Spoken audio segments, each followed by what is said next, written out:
Bonjour à tous, bienvenue à ce nouveau Yapluka, Yapluka de Indata Veritas. Alors je précise, j'ai marqué Yapluka l'original, je vais l'expliquer tout de suite. Il se trouve qu'un gros groupe de presse vient d'utiliser ce nom pour appeler sa propre émission. Du coup, je vais intervenir, ne vous inquiétez pas. Mais bon, l'original, c'est nous. Donc aujourd'hui, on va vous parler d'open source et surtout de comment on peut faire de l'IA générative en économisant un peu. Bon, certains ici vont nous dire qu'il faut être vraiment, vraiment un gros geek. Mais bon, je les ai entendus parler juste avant, c'est pour ça que je vous dis ça. Laurie va nous dire à combien, comment son banquier l'aime mieux depuis qu'elle économise avec le local. Voilà. Et aujourd'hui, nous recevons quelqu'un de l'O2W2.org qui va se présenter, qui s'appelle Olivier Bouzereau. Olivier, je le connais bien puisque nous étions journalistes ensemble dans le même groupe avant. Voilà. Je vais vous laisser vous présenter. On va commencer par Laurie. Ouais, alors toujours directrice artistique à l'agence Adrénaline. Moi, je me suis mise aux IA génératives il y a 2 ans et demi quand c'est sorti. J'ai d'abord commencé du coup par du local avec Stable Diffusion. Et après, on m'a demandé de former sur du mid-journée. Donc, je suis plus partie sur du mid-journée et des IA publics, grand public. Et là, je commence à me remettre au local, à refaire une formation de zéro. Donc voilà, avec beaucoup de patience, autant en formation, autant qu'en génération. Sébastien, présente-toi. Bonjour, je m'appelle Sébastien Griot, je suis dans le marketing digital depuis 2009, le SEO en particulier, qui est en train de plutôt muter aujourd'hui à l'ère de l'IA. Et aujourd'hui, par rapport à la thématique de l'émission, j'ai commencé l'informatique avec l'open source et aujourd'hui, je vous expliquerai pourquoi je n'utilise pas l'open source dans le monde de l'intelligence artificielle. Ok. Eddy. Salut tout le monde, alors je suis Magroun, je suis créateur digital et j'ai un studio qui s'appelle Brewster Studio et je fais de l'IA depuis 2 ans et demi, 3 ans et j'ai commencé par l'open source pour créer mes premières vidéos IA puisqu'à l'époque il n'y avait pas d'outils pour ça et donc c'était de l'image par image et donc c'était de l'open source aussi. Le début de l'IA c'était en tout cas en création c'était de l'open source qui était le plus accessible et je crois que c'est pour ça que je suis là aujourd'hui. Ok. Olivier, présente-toi Olivier. Alors, Oui, bonjour à Olivier est en tous. open source. Il est en open source, vous voyez, il est tout flou. Vas-y Olivier. Alors, comme l'a dit Augustin, je fais partie des dinosaures, des dinosaures de l'IT et de la presse IT, puisque je suis tombé dedans aussi à l'adolescence. Ça fait bien longtemps. Et à présent, j'ai une casquette open source, donc avec l'association OW2, que vous avez peut-être connue dans les années 90 sous un autre nom, puisqu'elle a été créée à l'origine par l'INRIA, Orange et Bull. Et elle s'appelait Object Web. Donc elle réunissait des codes open source dans une forge, principalement du middleware, et puis ça s'est développé depuis lors, avec une cinquantaine de membres et une centaine de projets open source, qui vont des outils de développement aux outils de test, aux outils de communication, en passant par de la sécurité, de l'IA bien sûr. Mais oui, par exemple, parmi les membres, il y a aussi du e-commerce avec PrestaShop. Il y a XWiki qui est très connu dans le monde open source, hein, avec Ludovic Dubost et son équipe. Voilà, beaucoup d'éditeurs de logiciels, quelques MSP ou CSP ou ISP, vous les appelez comme vous voulez, prestataires cloud, et également de la recherche de l'académique, hein, puisqu'il y a toujours des centres de recherche qui sont associés à OW2. Voilà, je vous évoquerai peut-être aussi d'autres sujets autour de l'open source un peu plus tard. Ok, on va passer à Nicolas le temps que Stéphane réussisse à régler ou trouver un endroit où se mettre. Vas-y, Oui, c'est bien. C'est vas-y Nicolas. très interactif ce qu'il nous fait, Stéphane. Ouais, Je vais me calmer dans 2 secondes, t'inquiète pas. Vas-y. Nicolas, fondateur de la communauté Géniart, une communauté de passionnés, de curieux autour des IA génératives. Et on se retrouve entre débutants, experts, un beau petit monde et une très belle communauté qui a passé les 3000 membres. On est très fiers. Ok. Et donc Stéphane Knetsch qui fait de l'urbex. Je Voilà. te laisse Non, présenter. mais j'avais dit mille excuses pour le retard. En fait, aujourd'hui, Attends, je vais ouvrir la porte doucement juste pour vous faire en profiter. Voilà. Non, juste, je montre où je suis, là. Voilà. Vous savez, avec qui je vais travailler aussi sur l'open source son, là. Je suis au studio Ferber, qui est le studio mythique son. Et je suis Stéphane, donc je suis le fondateur du Théâtre de l'IA, que certains connaissent ici, hein, et sur lequel on a imprégné la philosophie de l'open source, notamment sur tout l'espace d'incubation qu'on représente à l'étage. Donc on essaye d'avoir cette philosophie en trame, et notamment de développer, donc, avec Augustin, en transversalité, une espèce de box avec des tools open source qui serait proposé à l'ensemble des futures maisons de l'IA qui sont en gestation un peu partout en France. Voilà. Ok, bon bah très bien. Nicolas s'est proposé pour démarrer. Donc Nicolas, tu peux Écoute, y si aller. tu peux passer sur mon écran, peut-être, Augustin.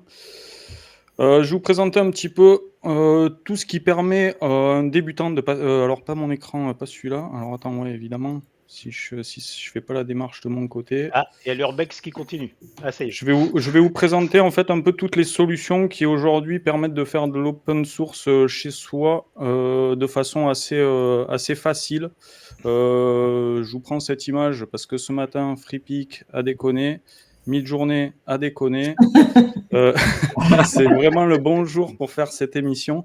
Voilà, quand on fait du local, on n'est pas tributaire des plateformes qu'on utilise. On est tributaire un petit peu de son matos. Mais il y a plein de solutions qui permettent notamment de faire tourner des LLM chez soi. Je pense notamment à Jan. Je sais qu'Alexandre en a parlé la semaine dernière. C'est la première plateforme que moi j'ai utilisée. C'est une plateforme qui est assez simple. On peut y installer un paquet de modèles. Il vous dit sa taille, enfin son poids et si ça va tourner correctement chez vous. Vous pouvez aussi connecter des API de modèles payants. Mais bon, du coup, ça a un peu moins d'intérêt. Vous avez aussi Olama qui est assez intéressant, mais qui est un peu austère. C'est un peu compliqué l'interface pour l'instant.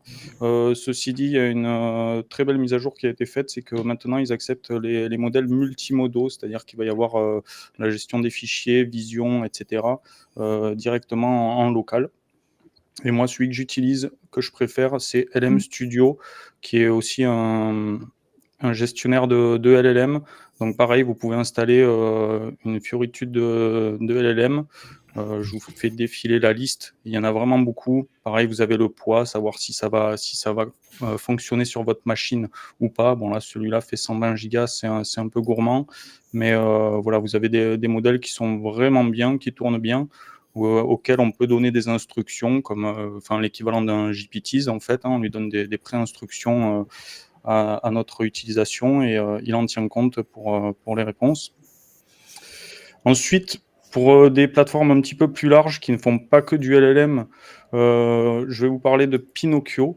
Pinocchio qui est une excellente plateforme aussi, qui est connectée à GitHub et qui permet d'installer énormément de modèles, vraiment de tout. Ça va du LLM au générateur de vidéos, générateur de son, générateur d'images, etc. On peut même installer par exemple un Comfy UI, un One 2.1 qui est très bon pour la génération de vidéos.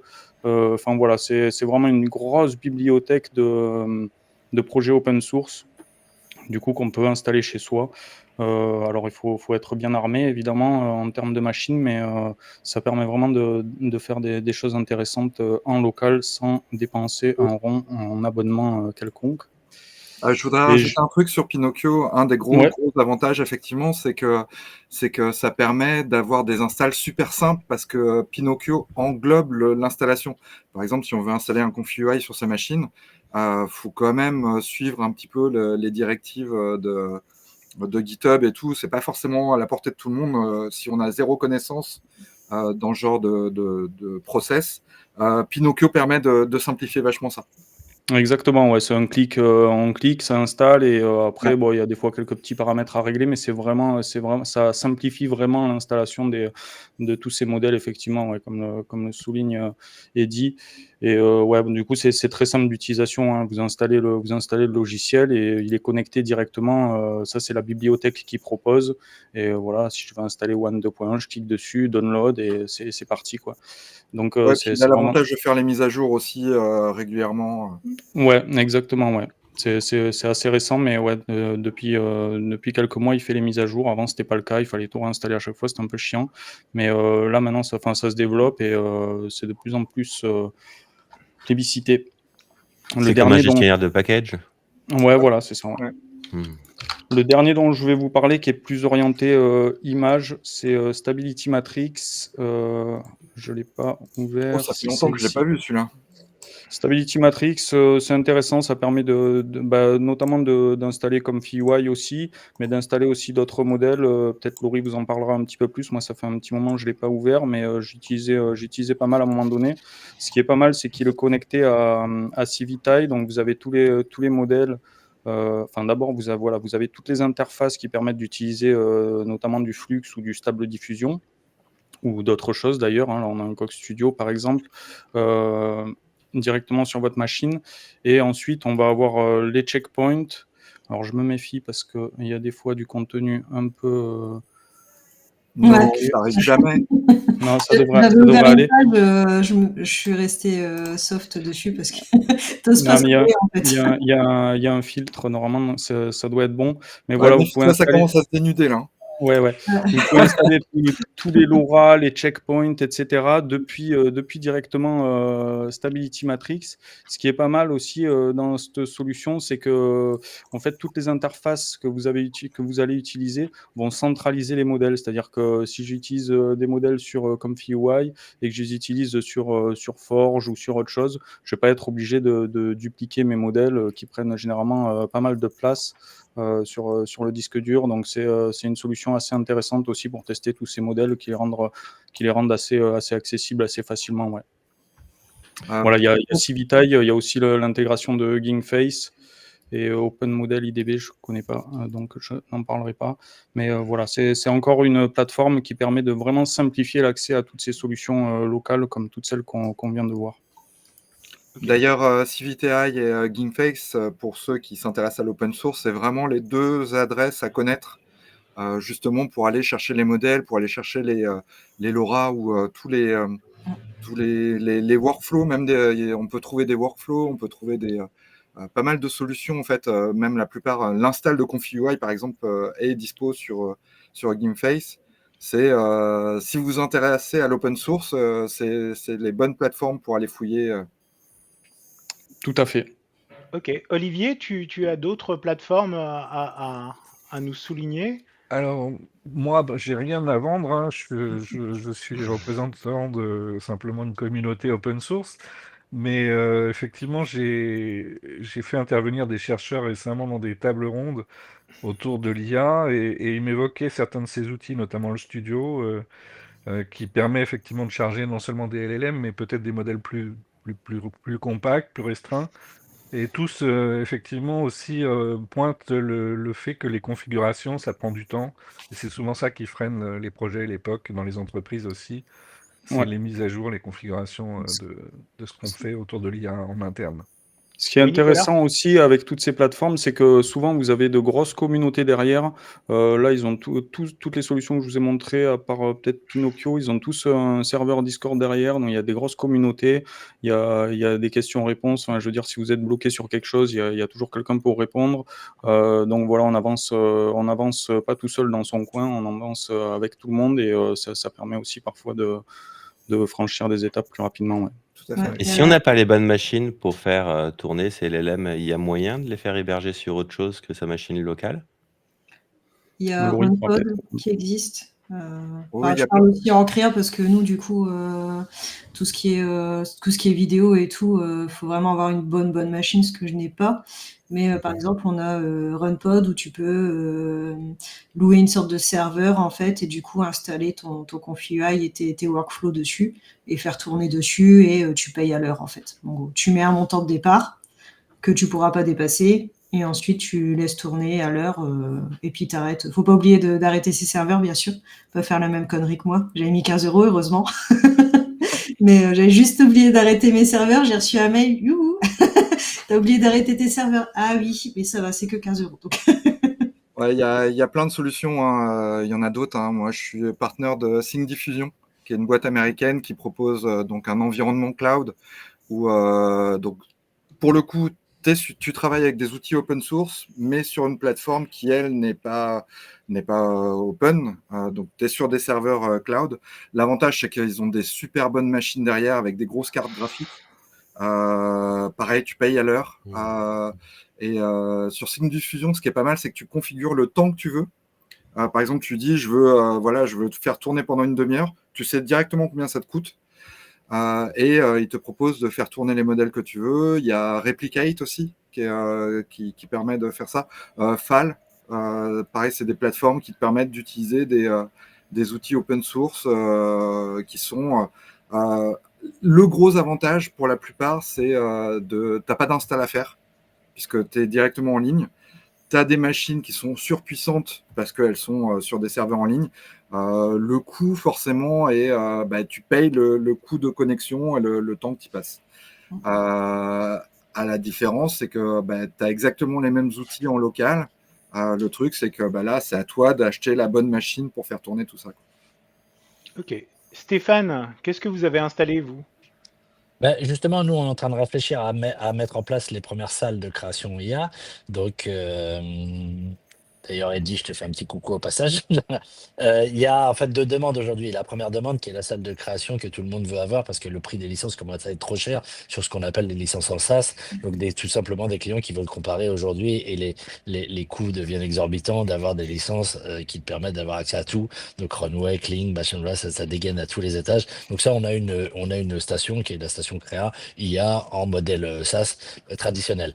On est en train de réfléchir justement à mettre en place la salle de création en open source. Donc là, on réfléchit effectivement une puissance de calcul locale. On est en train de faire l'expertise. Notamment, je fais l'expertise. Tu sais, j'ai donné l'exploitation de toute la partie exposition relation aux artistes à un artiste qui s'appelle Neb sur les réseaux. Laurent de son prénom qui a monté la société Artiflex, qui est en train de monter une logique de Fab Lab en interne au théâtre. Et donc, il est en train de configurer des stations. C'est des stations qui sont valorisées quand même aujourd'hui en puissance de calcul. Il faut mettre entre 10 et 15 000 euros quand même pour avoir le rendu nécessaire pour pouvoir faire tourner un certain nombre de machines qui ont été évoquées là.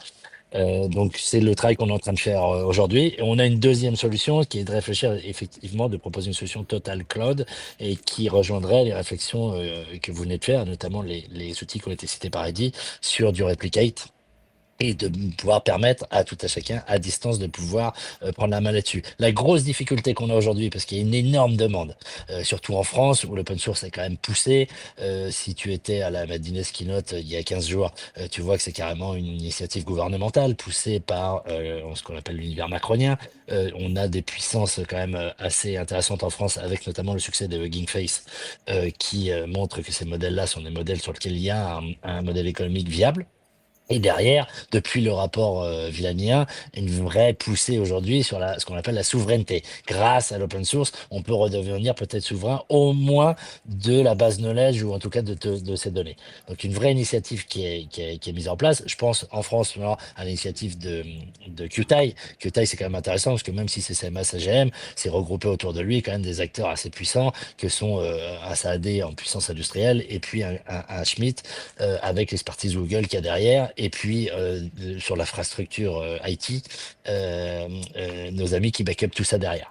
La vraie problématique qu'on a, c'est aujourd'hui, c'est qu'autant une salle, quelqu'un veut venir tester un Runway ou un Kling, on va trouver des opérateurs. On a le collectif du Pont Club dont Eddie fait partie, hein, ou énormément d'artistes qui sont aujourd'hui maîtres d'œuvre et qui peuvent faire l'accompagnement d'un client qui vient bricoler dans une salle, comme on avait historiquement une salle Flame ou une salle Nuke, et on trouvait l'opérateur ou l'étalonneur correspondant. Dès que tu passes dans une logique open source, va trouver aujourd'hui un opérateur qui va pouvoir accompagner la demande client aujourd'hui sur du ComfyUI, sur du Stable Diffusion ou sur tous ces outils-là. C'est beaucoup plus compliqué. Et c'est toujours pareil, quand tu as un cycle d'adoption d'une technologie nouvelle, il faut trouver les opérateurs derrière. Donc le vrai manque qu'il y a aujourd'hui, et la vraie sensibilisation, c'est comment on peut faire aujourd'hui pour avoir davantage de gens formés autour de ces technologies-là. On va dire, moi, sur le domaine qui est le théâtre, c'est essentiellement les industries culturelles et créatives.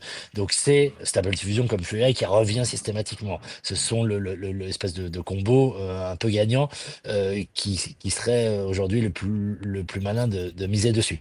Va trouver aujourd'hui la communauté. Alors il y a, hein, j'ai eu de la chance moi au théâtre d'avoir l'événement LTX sur lequel on a retrouvé un peu tous les stars de comme FluAI, voilà. Mais il n'y en a pas tant que ça. Donc là, il y a une vraie problématique, comme d'hab, dès qu'un nouvel outil arrive, et là, nous, on essaye de pousser cette dynamique-là pour énormément de raisons.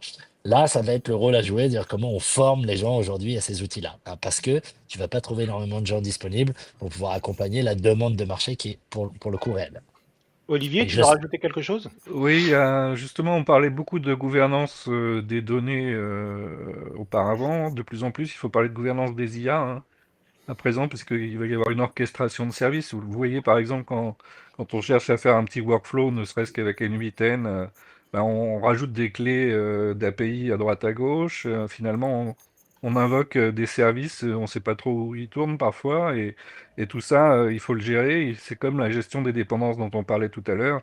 Ces clés, il faut une gouvernance en fait pour l'IA, et il faut une charte de l'IA aussi dans les entreprises, parce que tous les utilisateurs ne doivent pas pouvoir forcément accéder à tous les services par eux-mêmes, sinon on va aboutir à du shadow AI ou à AI, du moins avec un contrôle qui va échapper complètement à la DSI dans les entreprises. C'est déjà le cas dans 78% des entreprises. Ouais.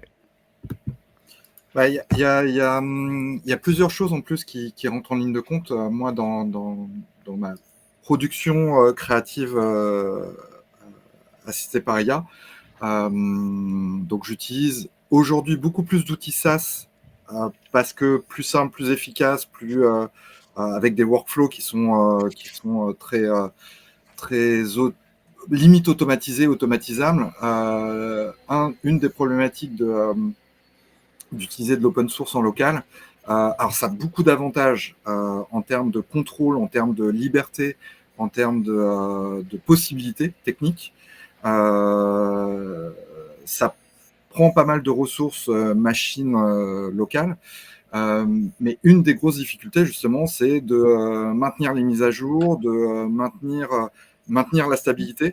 Par exemple, il y a des modèles, des workflows que j'ai créés il y a 1 an qui ne fonctionnent plus aujourd'hui parce que les mises à jour qu'il y a eu font que je suis sur des nodes qui sont plus utilisables. C'est hyper frustrant parce que là, tout ton workflow, tu te dis, ah bah tiens, je vais me refaire un truc comme à l'ancienne. Alors quand je dis l'ancienne, hein, c'est l'année dernière, hein. Mais en fait, tu peux pas. Tu te rends compte que soit tu réinstalles un vieux Python avec un vieux config.ui, vieille version et tu te mets sur un truc vraiment à part, mais ça veut dire reconfigurer tout ton ordi. Soit tu essayes de reconfigurer un workflow avec les nouveaux outils. C'est aussi une des difficultés quand tu es en local, contrairement aux outils qui sont justement en ligne comme Pinocchio ou ce genre d'outils. Eux, ils ont l'avantage de se mettre à jour quasiment automatiquement. Aujourd'hui, ils ont vachement amélioré aussi les process pour ça. Quand tu es en local, si tu ne fais pas la mise à jour, tu peux être vite obsolète, voire incompatible avec même une mise à jour de ta carte graphique peut foutre le bordel assez facilement. Donc c'est un truc un peu geek hein, quand même.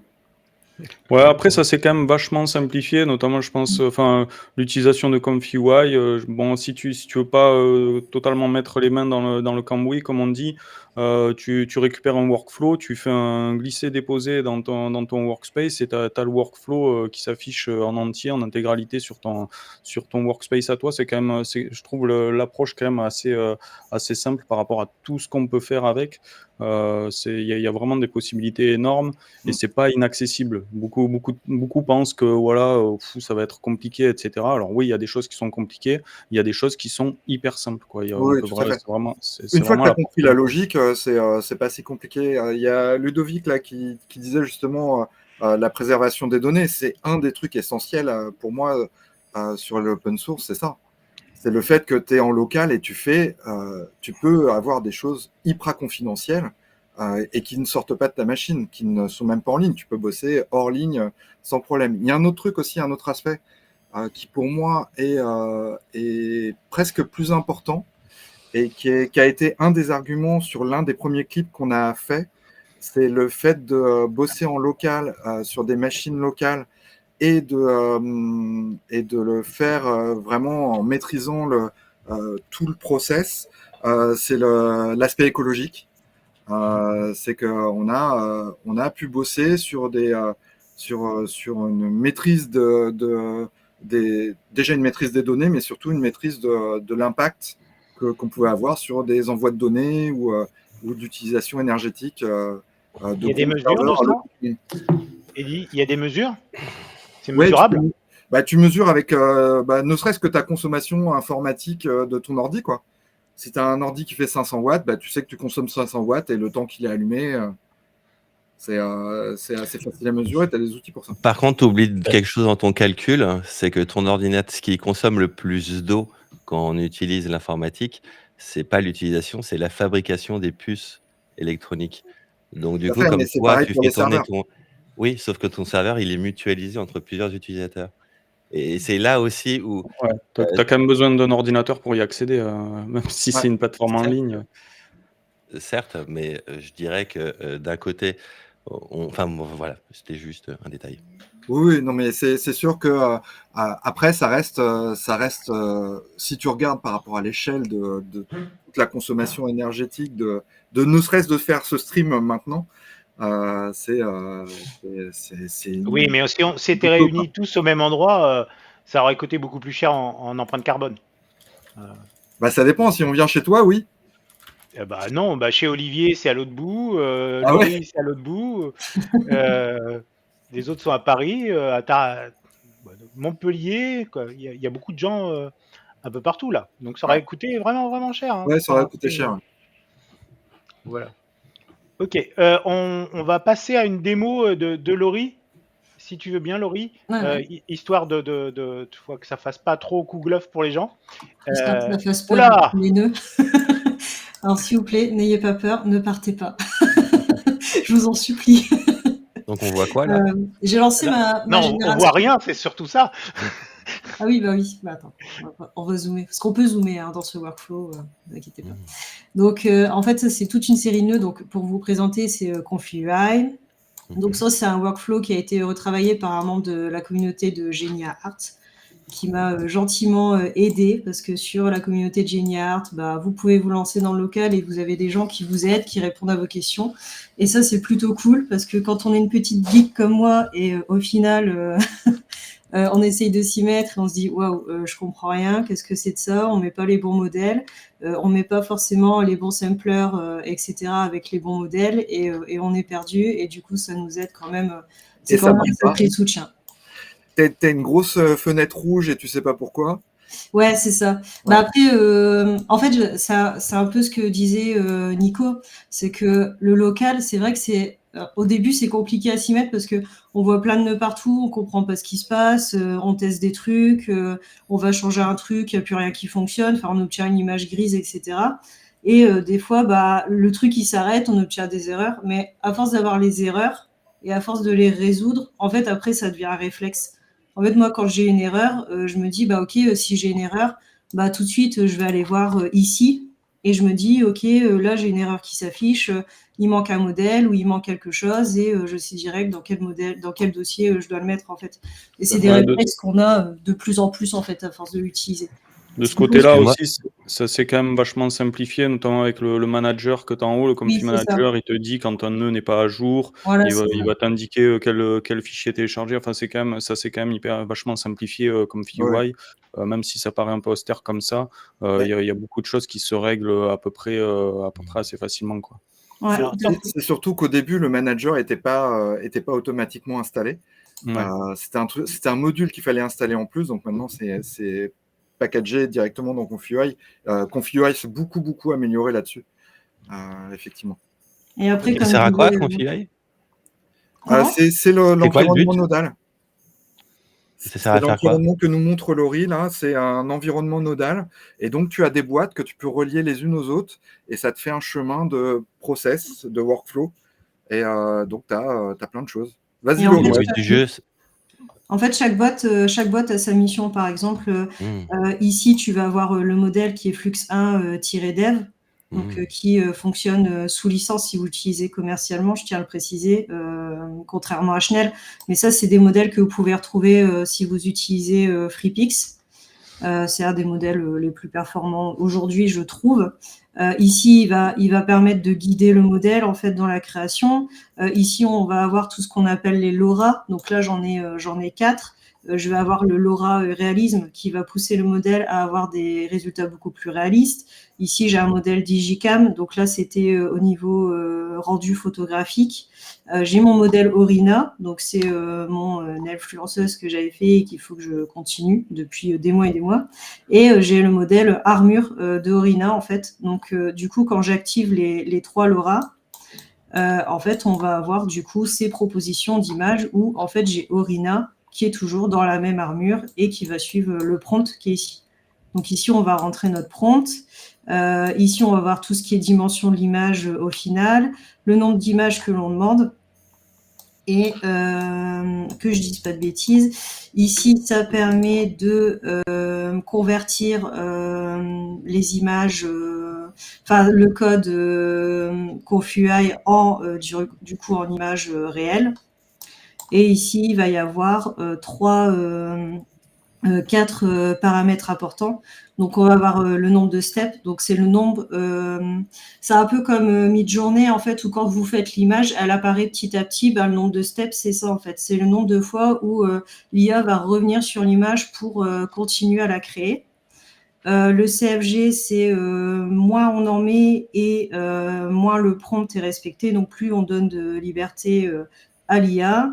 Et ici, on va avoir du coup le sampler et le scheduler qui doivent être paramétrés par rapport au modèle qu'on a choisi. Donc en général, Alors, Laurie, il y a Sébastien qui n'est pas à l'écran, mais qui est en train de se dire, mais c'est un monde de geeks cette histoire-là. Alors, pour être très exact, j'étais en train de me dire, tu viens de faire de la sorcellerie. Comment est-ce que c'est possible que tu aies un bidule pour l'armure, un bidule pour le machin, que quand tu Alors, connectes en fait, ce qu'il faut J'arrive- comprendre, Ah, t'as fait de Sébastien, la c'est que sorcellerie là pour moi. Oui, vas-y. en fait, ce qu'il faut comprendre, c'est que c'est ce qui se passe en fait sur les plateformes d'IA que tu utilises en ligne. C'est ce qu'il y a Ouais. en fait en interne chez eux, quoi. C'est-à-dire quand tu as le module retexture sur Midjourney, par exemple, c'est des boîtes comme ça qui vont faire en sorte que l'image, elle garde la structure de ton image d'origine, etc. Les post-control, tout ce genre de choses-là, ça passe par des modules qui viennent s'additionner au modèle et qui permettent justement les différentes fonctionnalités qu'on retrouve sur les plateformes qu'on utilise un peu régulièrement d'IA Et générative. comment tu d'images. peux dire cette boîte est fait qu'elle sera toujours en armure? Ça m'a. Ah, Ça, en c'est fait, le- ok, J'ai je fait vais waouh. expliquer juste le principe des LoRa. Alors, pardon, je suis trop dans mon truc. En fait, en gros, les LoRa, c'est Ou des c'est peut-être modèles moi qui en sais d'entraînement. pas suffisamment, je sais Donc pas. ça, non, mais non, il n'y a pas de souci. Mais en fait, les LoRa, en gros, si je prends le LoRa d'Orina, donc elle, en fait, je lui ai donné, je crois que c'était 25 images de la même nana, sous plusieurs angles différents et dans plusieurs décors avec plusieurs lumières.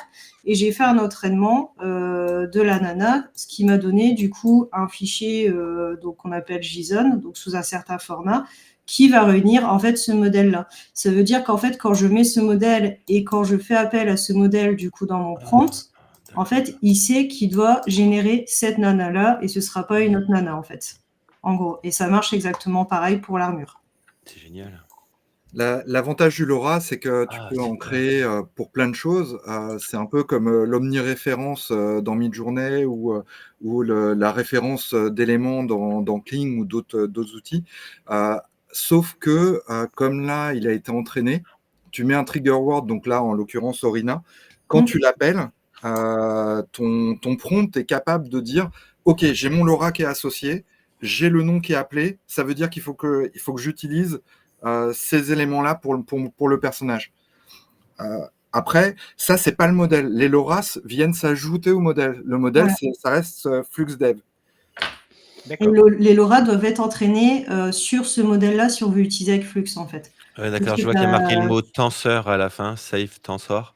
Ok, d'accord, ça commence peut-être à plus à me parler, donc ça doit être une série de points matriciels. Ok, d'accord.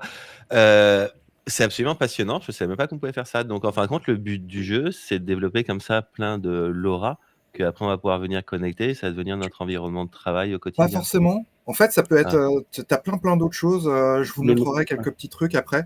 Mhm. Moi, par exemple, ce que je trouve hyper intéressant avec le nodal, c'est que tu peux faire des boucles, par exemple. Tu peux faire des systèmes de batch où tu peux avoir tout un dossier image et traiter tout le dossier image pour faire des dizaines de vidéos, par exemple. Quand je l'ai vu, je me suis dit, c'est le N810 de l'image. Je me trompe ou... Ouais, c'est d'accord. Il y a énormément de possibilités en fait. Bon, là, elle montre un LoRa sur un personnage, mais tu peux aussi développer un upscaler, tu peux développer. Ouais, je l'ai là, par exemple, Voilà. le trailer. Donc ça, je l'ai récupéré sur OpenArt, ce que je l'avais ouvert. Ouais, c'est Ah, mais ça. ça donne C'est des un scénarios site, de en fait, dingue, en vérité. où il y a plein de workflows. Ah oui, oui. On peut récupérer des workflows. Voilà. Bah là, Et, sur OpenArt, tu vois, c'est marqué le nombre de nodes. Sur chaque petite vignette, tu as le nombre de nodes de marqué. Donc là, tu en as 4 nodes, c'est hyper simple, mais tu en as qui ont 80 nodes. Et là, Et vous êtes en train de répondre à des questions que je me posais sur N8N. Merci beaucoup. Et en Ok, fait, d'accord. du coup, quand tu choisis ton workflow, après, ce qui est bien, c'est qu'en général, les gens commentent quand il y a des soucis, etc. Et du coup, tu poses pas trop de questions. Quand toi aussi, tu as le souci, tu dis, ah bah tiens, c'est vrai qu'il y a le même souci, ou alors le workflow fonctionne pas du tout, et du coup, tu perds pas ton temps avec. Là, par exemple, le workflow, la dernière version, elle date d'il y a 6 mois.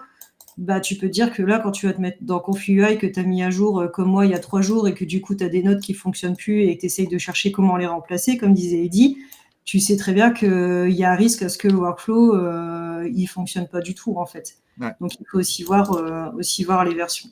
Mais on Donc, ne crée pas tout de. Enfin, il y en a qui créent tout de zéro, et il y en a qui reprennent, qui vont du coup coupler les workflows qu'ils trouvent entre eux, qui vont rajouter leurs nœuds favoris. Il y a des recolors, etc., qui va permettre de pouvoir ajuster les couleurs de ton image, de mettre du grain, etc. Et pour le scaler, donc moi, c'était un workflow que j'avais récupéré. J'avais rajouté quelques nodes en plus. J'avais changé des modèles. Et en fait, tu vois, ça, c'est mon image de départ. Et ça, c'est les détails qu'il a su remettre, du coup, avec les paramètres, les détails qu'il a su remettre directement sur mon image, quoi. Et ce qui est au-delà de toutes ces fonctionnalités que tu peux avoir, donc qui vont être pour de la vidéo, pour de l'image, pour toutes ces choses-là, ce qui est assez cool, c'est que tu peux aussi coupler de la musique, tu peux coupler de la webcam, par exemple, tu peux contrôler ta vidéo avec ta webcam, tu as toutes les fonctionnalités en fait possibles et imaginables. Tu peux connecter une API pour gérer tes prompts, tu peux vraiment faire. Les possibilités sont infinies, quoi. Tu peux faire du face swap, Mais ce que j'allais dire, quand on voit les vidéos de face swap, en fin de compte, c'est fait avec ces trucs-là. Ouais. Et en plus, tu peux le truc qui est hyper intéressant, tu vois, par exemple, si tu utilises un Midjourney ou un Runway, tu es sur le modèle propriétaire de Midjourney ou de Runway. C'est-à-dire que c'est le modèle que eux ont entraîné. Là, tu peux imaginer créer d'ailleurs, je pourrais vous en montrer, de faire ton image de départ sur Flux et de faire ton upscale sur un autre modèle qui va être peut-être plus pour faire de l'animé, ce qui fait que ça va te rajouter une couche d'animé avec un autre modèle. Enfin, tu peux vraiment faire du mélange de modèles. Tu peux imaginer plein de possibilités. Et c'est quoi la courbe d'apprentissage de Conf.ui ? YouTube. Quand je vois ça, ça a l'air ça a l'air dense. C'est pas si long. En fait, il y a de très bons youtubeurs qui font tu cherches Conf.ui débutant sur YouTube. Tu vas trouver plein de tutos qui t'expliquent vraiment le basique du basique et de comment l'installer, comment comprendre comment ça marche et les bases. En une demi-journée, je pense que tu peux faire tourner Conf.ui sans problème. Ouais, au moins les trucs de base. En plus, ce qui est cool, c'est que là, ils ont intégré on sort un peu du local tout en restant dedans. Ils ont intégré tout ce qui était API, donc de Flux, Luma, de Recraft. Après, on va avoir les API vidéo. Il y avait l'API de Kling, je crois que j'avais vu passer. Ouais. Là, faut mettre un peu la main. il y en a Il faut plein, acheter ouais. des crédits, mais Ouais. ils ont mis ça là il y a pas longtemps, et je trouve ça intéressant aussi de pouvoir intégrer ces API-A directement à notre workflow et pouvoir reconstruire un workflow autour de ça. En fait, ça permet, pour ceux qui travaillent en local, ça permet de ne pas sortir du local et de devoir aller sur la plateforme Kling pour aller faire sa vidéo, tandis que là, on a plus de possibilités. Et puis c'est surtout qu'on va pouvoir apporter des modifications en fait à tout ça. Ouais. Nous, on a un modèle qui est fermé sur les plateformes comme on cite Kling, etc. Mais on a un modèle sur lequel on n'a pas accès à tous les paramètres, toutes les possibilités. Là, je peux imaginer mettre un upscaler vidéo sur ma vidéo Kling. Je peux imaginer rajouter du grain. Je peux rajouter un petit peu ce que je veux. On peut imaginer plein de choses et les possibilités sont vraiment infinies. Et j'avais juste une dernière chose à vous montrer, enfin l'avant-dernière, parce que la dernière ce sera en vidéo, j'ai pas encore eu le temps de tester. Ça c'est donc ici on a plusieurs façons de lancer son prompt. Donc on va avoir la façon la plus simple, c'est-à-dire je lance image par image. On va avoir la façon instant et on va avoir la façon on change. On change en fait c'est dès qu'on change quelque chose dans le prompt, en fait l'image va directement se mettre à jour. Donc là, on voit qu'il va charger. J'espère qu'il va charger vite. Petite question pendant que ça charge. Vous avez peut-être vu, vous voyez qu'il y a une boîte, vous voyez que c'est entouré en vert. Ouais, en vert. Ça, c'est pour vous dire à quelle étape il en est. Et si c'est en rouge, ça veut dire soit tu as l'erreur et tu te démerdes. Et voilà. En fait, j'ai mon chat qui est apparu. Et si j'ai envie qu'il porte un truc de samouraï, un costume de samouraï, hop, ça va, elle marche bien ta carte vidéo, dis donc. Non, c'était l'alimentation qui marchait pas. Ah oui, oui. Et après, ici, je peux changer les styles directement, en fait. Donc, hop, je prévois le style. Et puis, là, il me change le style, en fait. Et ça, je trouve que c'est hyper intéressant pour faire des recherches. Donc, ça, c'est le SDXL Turbo, c'est SDXL Prompt Styler. Et voilà, j'ai appris ça en formation, mais j'ai trouvé ça vraiment génial pour faire ces essais. Et ça s'apparente un peu au SRF de Midjourney. Donc, j'ai un peu retrouvé mes petits dessus, quoi. Ouais, et puis ça ressemble un peu à l'interface de Créa qui a fait un peu ce système-là, et ils se sont fait connaître pour ça. Le fait de pouvoir changer le rendu direct à la volée. Là, le truc, c'est que tu le fais en local. Le seul truc qui peut prendre un peu de temps, c'est si tu changes le modèle, où là, tu as le temps de chargement du modèle qui peut faire 4-5 gigas. Mais c'est le temps que la machine le charge, quoi. Et il y avait une question aussi de comment voir en fait quel modèle prendre, etc. En fait, vous avez un truc qui s'appelle XYplot qui se met sur Confi.ui. Et en fait, selon le modèle, vous pouvez configurer ce qu'on appelle un script pour voir en fait quel modèle irait mieux avec, quel sampler et scheduler irait mieux avec votre modèle. Et donc en fait, vous obtenez une grille comme ça avec tout ce que vous avez choisi en paramètres. Et donc, voilà, il vous affiche en fait le résultat que vous obtiendrez avec tel sampler et tel scheduler. Et ça vous permet de vérifier et puis de pouvoir prendre une décision sur ce que vous voulez choisir. Voilà. Après, ça reste un truc de geek, mais si j'y arrive, je pense que pas que tout le monde peut y arriver, mais franchement, il faut. J'ai une question pour vous tous. Stéphane, tout à l'heure, il nous a fait peur avec une config à 10-15 000 euros. Pour débuter sur de l'open source, il faut combien ? Et d'un autre côté, combien tu as économisé sur tes abonnements, Laurie ? Pour débuter sur l'open source, déjà, moi, j'ai racheté une machine pour ça. Parce que je joue aux jeux vidéo, donc c'était pas que pour l'open source, mais voilà, ça me servait aussi pour ça. Et j'avais envie d'avoir une bonne carte graphique. En termes d'ordinateur, moi j'ai mis 3 000 euros dedans, en tout, pour être honnête. Avec la moitié sur la carte graphique ? Oui, je pense. petit peu Au, moins au quand moins même. un tiers, ouais. Au moins un tiers. Un petit peu moins quand même. Ouais. J'ai 2 emplacements de carte graphique, mais j'en ai qu'une, donc peut-être une autre à rajouter par la suite. Et ensuite, pour ce qui est économie, j'ai baissé mon forfait demi-journée. Je suis passée de 30 à 15. Je suis passée sur le plus petit forfait et franchement, j'y vais quasiment plus. Là, je suis que sur du local parce que j'ai vraiment envie de me consacrer qu'à ça, sur les projets personnels. Et je pense que même au niveau pro, parce qu'on a des rendez-vous clients où le client il nous demande du coup, vous utilisez quoi? Parce qu'en fait, nous, nos données clients, on n'a pas envie que ce soit sur du grand public, en fait. Et moi, je trouve que quand c'est comme ça, faut être prêt à dégainer et dire ok, il n'y a pas de souci, nous, on a des solutions locales. Et, Tu veux dire que tu vas chez le client avec ta machine? non, non, non, quand même pas. Non, on est en visio, on est en 100% télétravail. Donc, donc ça va. Une petite précision sur le matériel, ce qui va importer dans le matériel que vous allez acheter, c'est déjà d'avoir une carte Nvidia parce que c'est mieux pris en compte pour tout ce genre de modèle pour l'instant en tout cas. Ce qui va importer, c'est la carte graphique avec la VRAM et votre RAM aussi sur le PC. C'est là que va être chargé le modèle, les LoRa, etc. Donc plus le modèle est gros, plus il y a besoin de RAM et la VRAM, ce qui va permettre aussi de faire tourner. Ouais, bon, de la place aussi, ouais, évidemment. Ouais. Et de la patience, mais ça c'est pas dépendant de la machine. À savoir que surtout quand vous allez commencer, moi, j'ai des souvenirs de début d'exploration avec les modèles.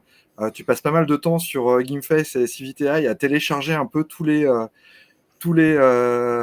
modèles et comme chaque modèle fait 4 à 6 gigas, moi j'avais un disque dur qui s'est rempli assez vite. Du coup, j'ai pris un disque dur spécialement que pour les modèles. Ah, j'ai ça aussi.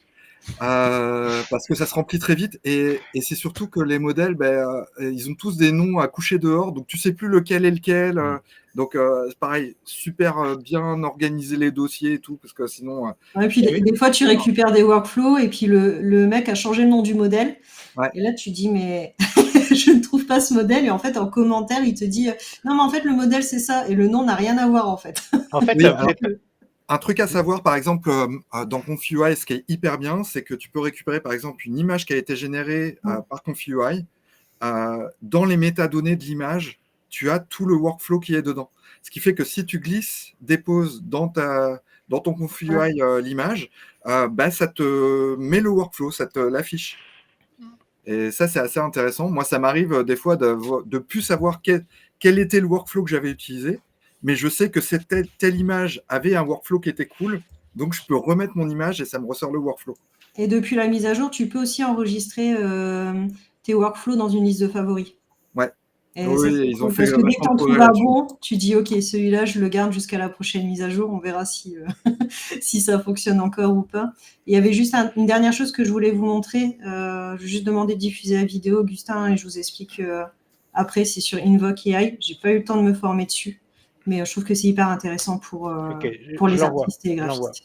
Elle fait 1 minute. If you want more control over composition or style, you can drag in up to 4 images as global reference layers. Just drop them into the canvas and then use the prompt box to tell the model how to use them. For example, I can upload a quick sketch and say something like, use this sketch as a composition guide for a full render, and then finish the prompt however I want. This output image follows the composition of the sketch more closely, while maintaining the same aesthetic as the first image that we created with just text. When you need more precise editing, you can switch to a different model that's better for inpainting, like Flux or SDXL. Let's say we want to turn this medieval castle into a massive desert fortress. Instead of regenerating the whole image, we just paint a mask over that area, update the prompt, and regenerate only that part of the image. If you want to expand the scene, say, give it a more epic, wide-angle feel, you can use Flux to outpaint. That lets you generate a larger image than 4.0 normally allows, while keeping the original context intact. If you're happy with the layout but want a different look, just update the prompt with a new style or mood. 4.0 will keep the structure, but completely refactor the image. In this case, we kept the same scene, but asked for nighttime lighting, and we got a beautiful sunset.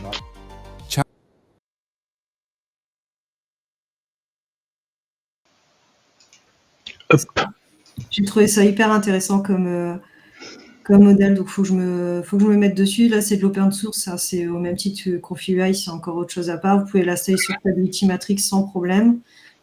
Et puis après, il faut rentrer dans les paramètres. Mais là, ce qui montrait, en fait, c'était du coup un modèle Flux, donc qui génère avec Flux, et le prompt a été amélioré par ChatGPT 4 au 4. Et donc, vous pouvez mettre des API dedans, en fait, avec plusieurs modèles. Donc voilà, à creuser. Stéphane, la config que tu es en train de monter dans les... Ouais. Alors, je vais te répondre sur 2 cas précis et les configs qu'on est en train de faire. Bon, si j'ai épeuré un peu tout le monde, je vais rassurer. J'ai un cas pratique très simple. Tu sais que chez moi, j'ai l'installation, par exemple, du collectif Deobius qui fait de la création temps réel. C'est travailler sur un moteur Stable Diffusion. J'ai voulu ne pas bénéficier de leur machine parce qu'ils en avaient besoin et équiper mon studio. Et du coup, on a essayé de le faire tourner avec plusieurs types et la seule manière de le faire tourner. Et donc, leur install que tu connais, c'est de prendre une RTX à 6000. On est aux alentours de 5000 euros la carte graphique uniquement, juste pour donner une idée. Ça ne tournait pas en dessous. J'ai eu la chance d'avoir l'événement LTX pour ceux qui sont venus. Hein. La démo de LTX, elle tournait sur une carte H100, pas en dessous. Je te laisse regarder les tarifs. On est en train de parler de 20 000 euros. Donc, il y a tout là. Moi, je te parlais d'une offre professionnelle dans laquelle il y a des gens qui vont venir et qui ont besoin de sortir et qui ne peuvent pas attendre 1 heure ou 2 que leur calcul soit fait pour récupérer leurs médias après. Donc on est vraiment dans cette approche-là. Et pour ça, nous, on avait plusieurs types de configs. On a les entrées de gamme. Oui, tu peux sortir une station aujourd'hui. Dans le Fab Lab, il y a une station à 3000 euros dans laquelle tu bricoles. On va dire. Le milieu de gamme, aujourd'hui, elle tourne sur une 4090. Tu la sors aussi à 5000. Nous, on était plutôt sur une option haut de gamme, donc justement sur une RTX 6000, avec tout ce qui va avec, et on était entre 10 et 15 000 euros. Après, on a une config aussi qui est une config très haut de gamme, ce qu'on appelle l'ultra performance, où là, tu montes à 30 000 euros. Donc, t'as toute la gamme de prix, mais il faut savoir ce que tu veux. Et aujourd'hui, il y a beaucoup de cracks qui te diront c'est ta réactivité par rapport au résultat qui est attendu. Alors, et moi, dans l'offre qui est la mienne, tu peux pas me permettre de dire à ton client, bah écoute, tu rentreras chez toi, puis tu auras ton résultat ce soir. Donc, tu es obligé d'avoir aussi bien sur la gestion de l'afférence, sur la gestion de la carte graphique, que sur la gestion de tout le calcul qui est fait derrière. Donc le tarif, on est sur une offre haut de gamme, pas ultra performance, mais une offre haut de gamme. Et Obvious, c'est très intéressant parce que Obvious, par exemple, quand tu posais la question sur l'environnemental, aujourd'hui, leur argument, c'est justement qu'ils tournent en local, hein, et surtout sur le fait qu'il n'aille taper nulle part ailleurs, c'est-à-dire que tout ça est sécurisé, pardon, excuse-moi, open source et local. Ça veut dire que tu sais que nous, en tant que prestataire service, on est obligé de rendre un bilan à chaque fin d'opération pour remplir les critères justement environnementaux qui sont demandés par nos clients, agences ou clients directement. Celui-là, il coche toutes les cases. Parce que, ok, on peut se prendre la tête sur qui fait quoi. Il y a les modèles comme Comparia qui sont en train de regarder les coûts des influences, les coûts de connexion, les coûts de calcul de chacun. Moi, aujourd'hui, sur ces solutions-là, elles sont intégrées, elles sont mises directement dans le studio. Et donc, ça veut dire que ton coût, il est à zéro. Il est au coût de l'électricité, au coût de l'électricité française. Sur mon bilan, sur 3 heures d'opération dans le studio, t'es pas très loin de zéro. T'as un bilan carbone sur l'électricité chez nous qui est très faible. Donc ça, c'est vraiment quelque chose à mettre en avant. Maintenant, effectivement, tu peux tourner aujourd'hui sur une station. Je comprends ce que dit Laurie, peut-être à 3, 4 000 ou 5 000 balles, tu peux sortir quelque chose. Dans la logique des Fab Labs, on va proposer une station qui peut tourner là. Maintenant, pour être sérieux et sortir un truc avec une approche client, voilà, où vraiment tu sors avec ses rendus quasi temps réel, je laisse Eddie confirmer. Mais pour faire tourner une bécane sur des logiciels open source, je pense que tu es plus dans, allez, peut-être tu peux descendre à 10. Voilà. Exactement le prix, tu es à 12 000 et quelques. Alors, donc tu es 15 000 avec l'environnement. Pourquoi je mets des moniteurs? Tu sais, quand tu accueilles un client, il faudrait que tu aies un moniteur digne de ce nom.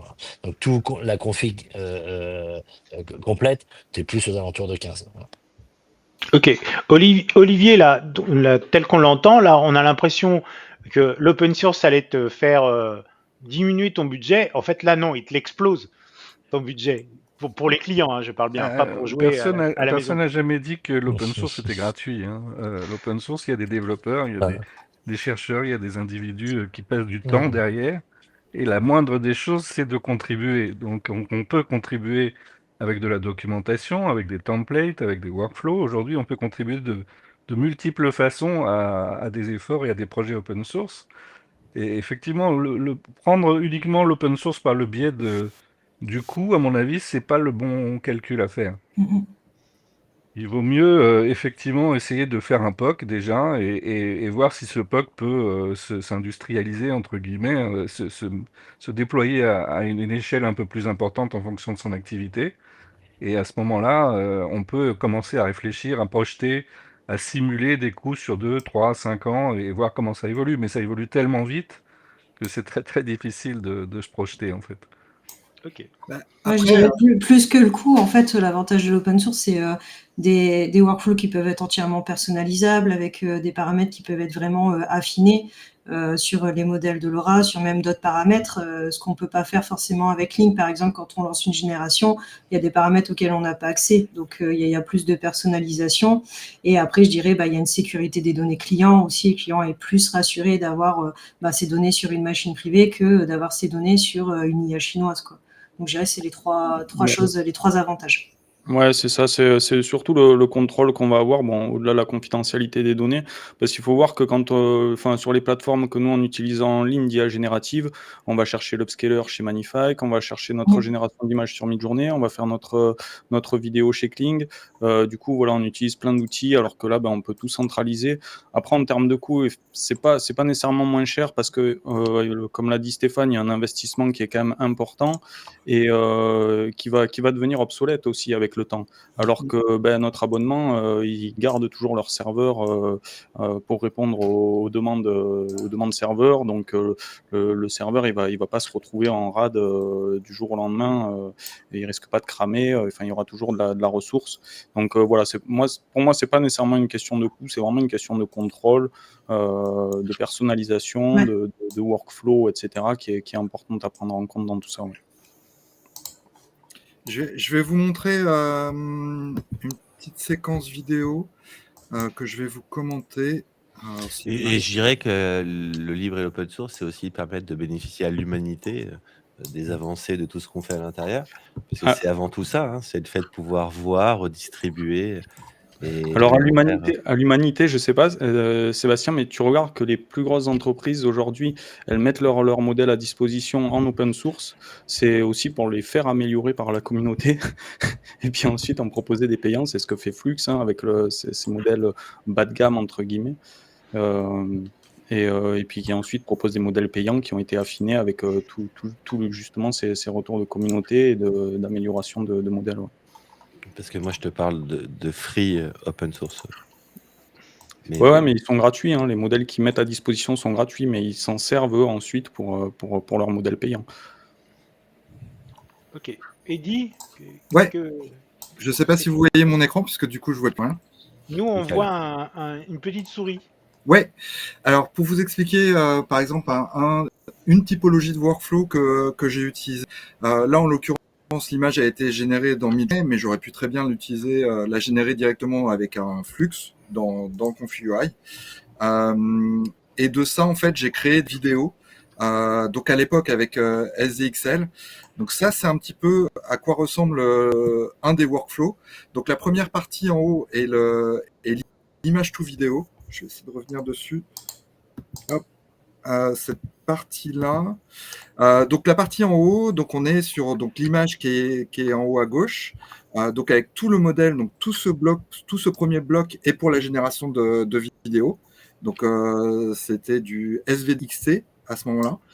De ça, l'image m'a généré une vidéo.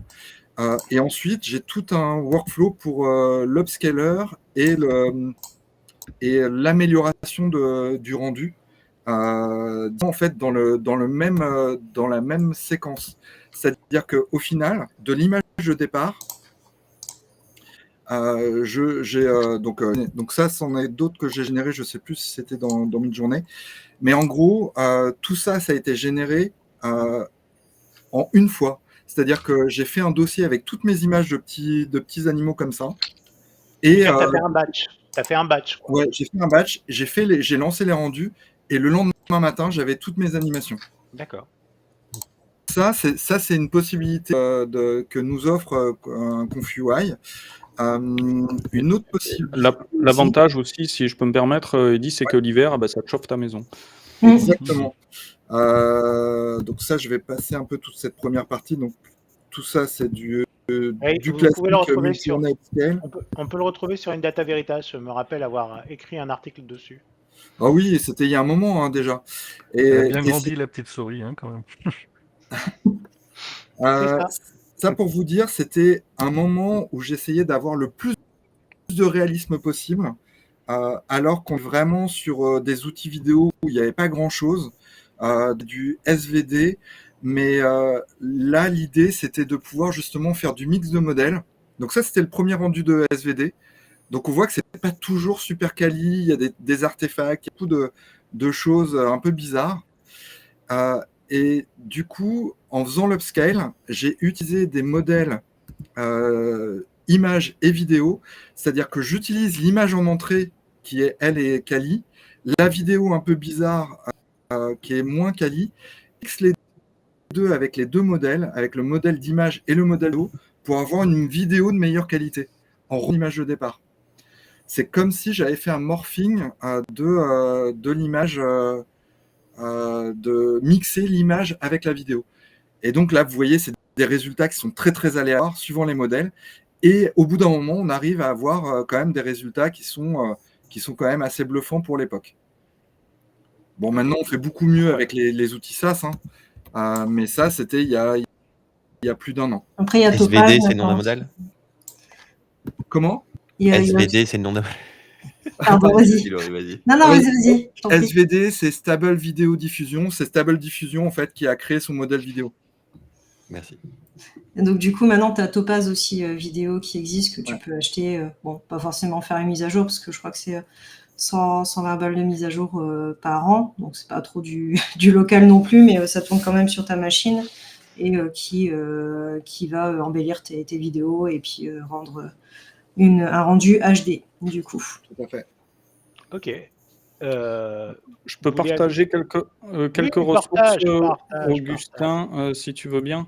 Du coup, comme je vous disais, on est une communauté, donc on avance très vite et on partage beaucoup de choses. Je vous invite notamment à aller voir les vidéos de Manuel Correa, qui fait beaucoup de vidéos sur l'utilisation de ComfyUI, qui est très pédagogue. Il fait aussi beaucoup de vidéos sur Photoshop notamment, mais voilà, c'est très intéressant ce qu'il fait. Il le fait calmement, ça paraît tout simple quand il le fait. On partage aussi. Et effectivement, même pour débuter sur ComfyUI, ces tutos sont en français et sont super bien. Ouais. C'est quoi son nom?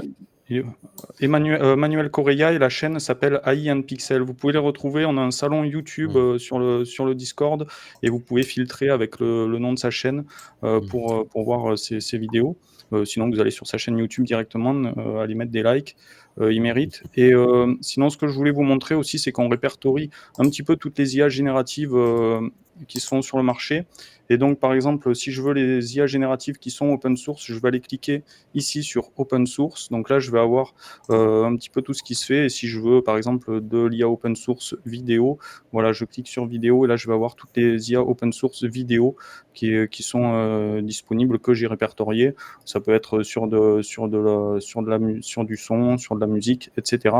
Donc voilà, c'est une façon de trouver un petit peu les modèles les meilleurs qui sont, notamment parce que je les catégorise aussi comme cela. Alors évidemment, là, ça marche pas. Mais voilà, on essaye de classer un petit peu les choses pour s'y retrouver, parce qu'il y a énormément de choses. Savoir que les Chinois sont à fond en ce moment sur les modèles open source.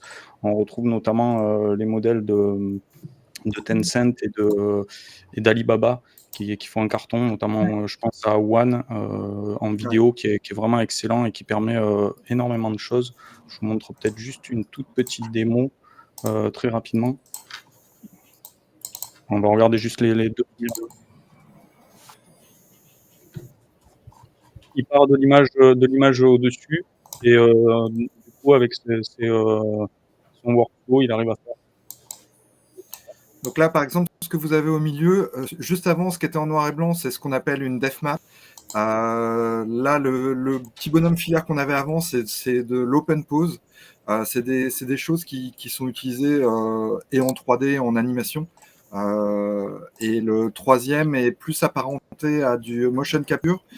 Ça ressemble un peu à ce qu'on avait avec le Kinect, si vous avez connu ça, si vous avez fait des choses un peu événementielles.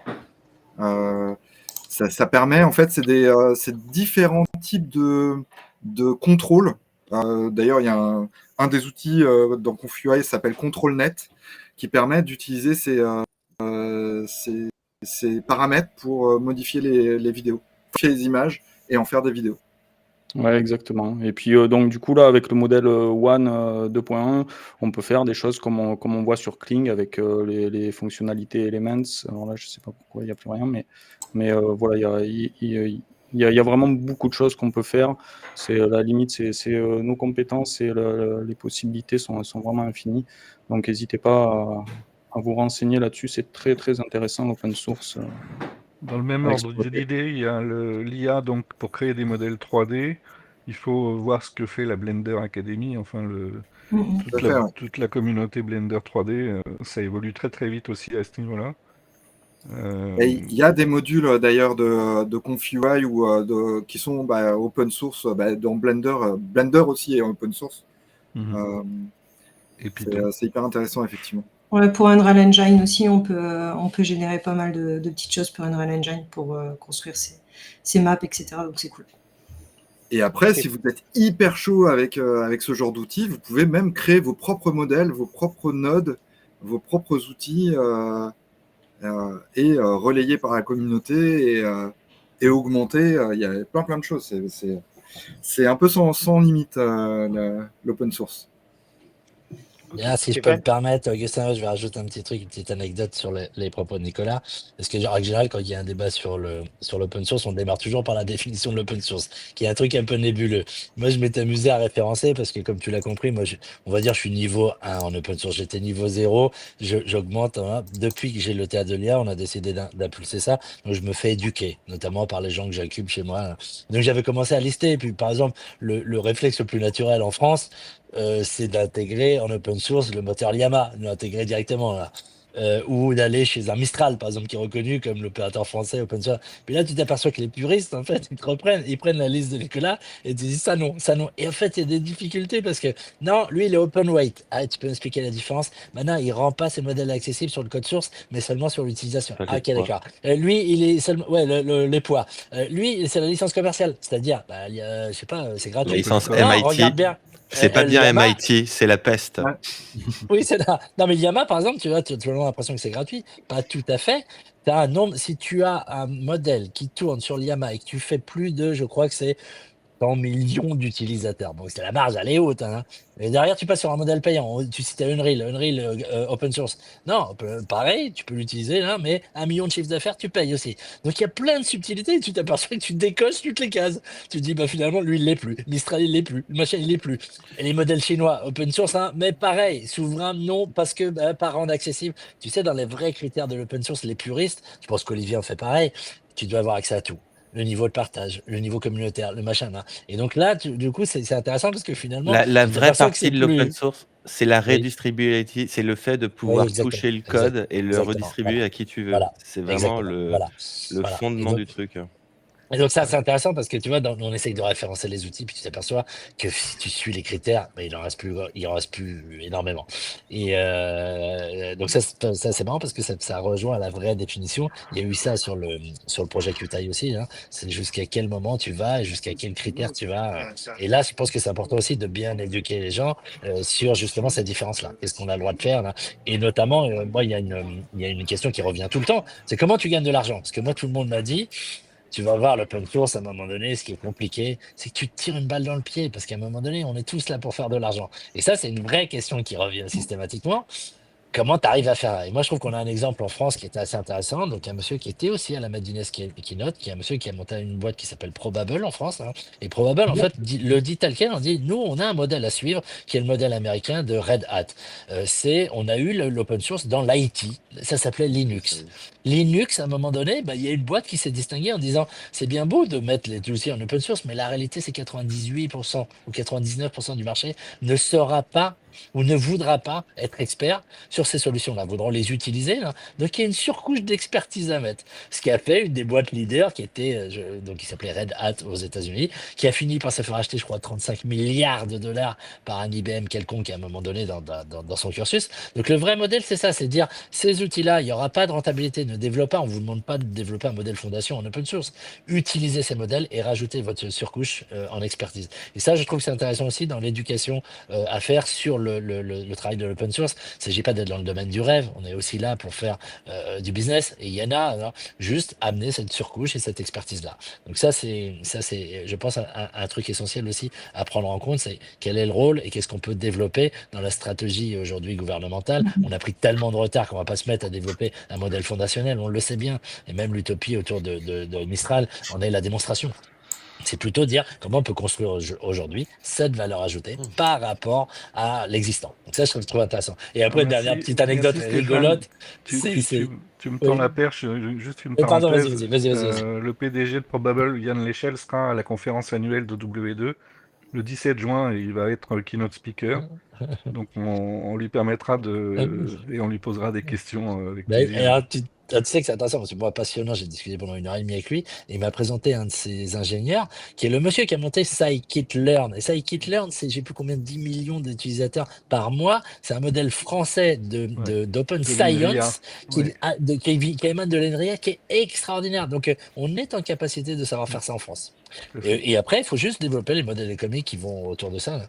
Et après, une petite anecdote, c'est que moi, j'ai un mec qui me fait mon éducation sur l'open source, qui est un de mes premiers incubés, qui est Stanislas, qui a monté une boîte sur la fameuse tendance du RAG aujourd'hui, le Retrieval Augmented Generation, donc qui est l'augmentation d'un LLM existant sur ta base de knowledge propriétaire. Il y a une société qui s'appelle Quiver qui sort du Y Combinator. Et là, il me rajoute un truc, c'est que des fois, je source des technologies open source qui remplissent tous les critères de la définition de l'open source, mais par contre, qui n'ont pas la philosophie de l'open source. Et la philosophie de l'open source, c'est l'entrée de ça. Et donc, c'est là où, tu vois, des communautés, elles sont très importantes. Et ce que fait Nicolas, c'est juste extraordinaire. Et il y a peu de gens aujourd'hui qui sont dans ce niveau de partage. Aujourd'hui, on a tendance à tout fermer. Tout à l'heure, j'ai failli prendre la parole quand tu disais ComFUI. Je dis, moi, j'ai l'offre de formation de ComFUI de nos amis de Curious Refuge. Mais en fait, la réalité, c'est que moi, je l'ai gratuite. Mais non, tu l'as gratuite parce que tu as pris une offre chez eux payante. Mais elle n'est pas totalement gratuite. Donc, cet effort-là qui est fait, et Dieu sait qu'il est colossal, animer une communauté, ça prend du temps. Alors, et ça, je pense que c'est essentiel aussi parce que c'est un des critères aussi qui est difficile à cerner, c'est qu'il y a une philosophie derrière tout ça. Et le mot philosophie est souvent employé. Moi, je dis, putain, cette startup, elle est géniale, machin. Regarde, elle est open weight, elle est pas. Mais non. Elle n'est pas dans la philosophie, c'est qu'en fait, elle ne partage pas, elle n'anime pas de communauté, elle ne fait pas de retour. Hein. Donc c'est intéressant aussi toutes ces subtilités qui sont autour de ce mouvement-là. Que, à mon avis, je pense que Nicolas incarne à la perfection, peut-être de manière la plus splendide et brillante en ce moment sur la communauté française. Merci. Je me permettrais de rebondir sur le commentaire qu'Emmanuel vient de faire à l'intérieur, qui parle de PrestaShop, de WordPress et de Magento, et c'est des communautés que je connais bien. Et justement, je me permettrais de mettre en avant que WordPress a refusé de basculer sous la GNU GPL v3, qui était pour eux trop prémassive, qu'aujourd'hui, ces communautés gagnent beaucoup d'argent avec du SaaS. Et quand on parle justement de licence, il s'avère que Magento et PrestaShop sont sous OSL, qui est aussi une licence qui est, pour certains, pas réellement considérée comme libre. Donc, pour rebondir sur ce que dit Stéphane, si on a pu voir tout à l'heure que les LLM c'était aussi complexe, le monde de l'open source et du free et open source software, c'est un monde qui, en fin de compte, est une question de licence, qui est une question juridique et qui est vraiment une question politique. Okay. Oui, puis c'est pas que de maintenant, en plus, ça date un peu. Hein. Ah oui, il y a 30 ans, je crois. Je corrige mon propos. L'IA a vachement exacerbé le fait que l'open source peut être à double tranchant en termes d'utilisation. Parce que beaucoup de plateformes sont sur base open source. Mais qui n'est pas du free and open. C'est pas il voudra avoir le mot de la fin. Hein. Vous allez pas y arriver. Non, mais le modèle économique, il est très variable. Regardez les opérateurs dans toutes vos box internet, c'est rempli de code open source. Et eux, leur modèle, c'est pas de vendre ce logiciel, c'est de vendre la box et l'abonnement. Ouais, et c'est pour ça qu'ils ne redistribuent pas le code, parce que c'est du locatif et c'est pas de la vente. Sinon, on aurait le code source qui aurait dû être distribué aussi. Ok. Donc il Bon, faut jouer le jeu. On va finir là-dessus. Moi, ce que je vous conseille, c'est d'aller voir ce que fait Olivier avec l'OW2, d'aller voir ce que fait Laurie sur tout ce qu'elle fait chez Adrenaline, d'aller voir ce que fait Sébastien, même s'il ne fait pas beaucoup d'open source, mais il nous fait du SEO de folie. Vous m'avez Et- donné grave envie avec Confi. Franchement, c'était Il n'y a génial. pas que toi, C'était génial. j'ai vu que Ludovic Vrobel, on venait de le convaincre. La semaine dernière, on avait convaincu Angelier de venir faire de la vidéo. Bon. Merci encore à Nicolas pour tout ce qu'il fait, hein, parce que c'est franchement Merci. génial. Même s'il y passe ses nuits à refaire son Discord et qu'il avance pas sur le reste. Donc voilà. Et merci Stéphane de nous accueillir si souvent au théâtre de l'IA. C'est que le Merci à début. tous. Oui, c'est que le début. Voilà. Bon, petite nouvelle. Il y aura une maison de l'IA au Pays Basque. Maintenant, c'est sûr. Tu nous invites Voilà, j'ai eu l'impression d'être Emmanuel Macron hier, tellement j'étais sollicité. Donc, il va y en avoir une. Elle ressemblera comme deux gouttes d'eau, mais peut-être plus axée cinéma ici au Pays Basque. Ok. Voilà. À Lille, ce serait bien aussi. Hein. Alors, je ne sais pas. Alors, si je peux prendre la parole. Vas-y. Moi, tu sais que je mène un grand mouvement des maisons de l'IA un peu partout. Donc, l'idée, c'est de fédérer des maisons existantes. Alors, tu sais qu'il y en a une qui m'a précédé, qui est la maison de l'IA Sophia Antipolis, qui est plutôt sur un régime de subvention et à destination de l'éducation des lycéens et des collégiens. Et il y en a déjà une dans le Nord qui est préemptée par le MEDEF et qui s'appelle la Cité de l'IA, qui existe déjà. Donc, l'idée, c'est de les fédérer sur ce mouvement commun. Que, évidemment, Augustin, j'ai hâte qu'on enclenche la nôtre là-bas, qu'en gestation, normalement, une des prochaines qui va sortir est une maison de l'IA sur l'industrie musicale qui devrait être normalement du côté de Saint-Ouen sur un endroit qui s'appelle l'Hacienda, et que je réfléchis aujourd'hui à en lancer une qui serait dédiée au monde de l'open source, le monde l'IA et l'open source. Faut savoir que la faire avec Olivier. Bon, après, Olivier, il est aussi à Nice, si je ne m'abuse. Oui, je suis pas loin de Sophia Antipolis, effectivement. Ben, Mais il y a c'est aussi un le projet réseau de des revitalisation. instituts 3IA que vous connaissez, je pense. Oui. C'est ça. L'idée, c'est que c'est un projet de revitalisation territoriale avant tout. Donc, c'est très citoyen, il y a des conditions, c'est des maisons ouvertes. Donc, il faut vraiment partager cette philosophie. Et après, derrière, les conditions, c'est aussi de s'adapter aussi au marché local. C'est très local comme approche. Il faut être conscient de ça aussi. Ok. Alors déjà qu'on s'est fait piquer le nom, il n'y a plus qu'à. Je vais demander à Ludovic d'enlever son post, son commentaire, comme ça personne n'aura celle comment s'appelle, celle d'ici, puisqu'elle sera transfrontalière, puisqu'on ira sur l'Espagne aussi. Donc voilà, si tu peux l'enlever, ça m'arrangerait. Voilà. Sur ce, je vous dis à la semaine prochaine. Et puis promptez bien, amusez-vous avec l'IA toute la semaine, il y a pas de souci. Je pense qu'on va faire des choses merveilleuses, même si on n'a pas la V7, même si c'est buggé aujourd'hui, même si FreePic ne marchait pas. Bon, des tas de trucs. Ça nous donne peut-être envie de faire de l'open source. Voilà. Bon, moi, j'ai pas les 15. J'ai fait une mise à jour, j'ai encore des trucs qui marchaient pas, donc c'est un peu la même bataille aussi. Hein. Mais bon, tu as la même chose avec Windows. Tu installes, dès que tu appuies sur le bouton mise à jour de Windows, tu as quand même la trouille que ça ne marche pas juste 5 minutes après. Faut aimer moi, la je sais bidouille, même pas si ça se rallume. Hein. Okay. Voilà. Merci à tous. Merci à tous. Merci, au revoir. Salut, à bientôt. Ciao tout le monde, merci. Ciao.